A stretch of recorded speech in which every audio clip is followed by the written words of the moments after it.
আমরা জেলিফিশের কথা জানি, স্টোন ফিশ। আমাদের বাংলাদেশে পিরানহা নামে এক মাছের কথা আমরা শুনেছি, যেটা খেলে মানুষের মৃত্যুর সম্ভাবনা আছে। এগুলো বিক্রি করা, এগুলো খাওয়া, কনজিউম করা, এগুলো সবগুলো হারাম।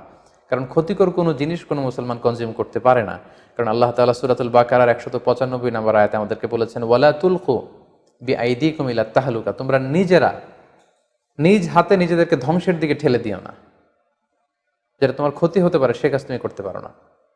পাশাপাশি সূরাতুন নিসার 29 নম্বর আয়াতে আল্লাহ তাআলা বলছেন, ওয়ালা তাকতুলু আনফুসাকুম ইন্নাল্লাহা কানা বিকুম রহিমা, তোমরা নিজেরা নিজেদেরকে হত্যা করো না, কারণ আল্লাহ তাআলা তোমাদের উপর খুবই বেশি দয়া পরবশ, তিনি মেহেরবান।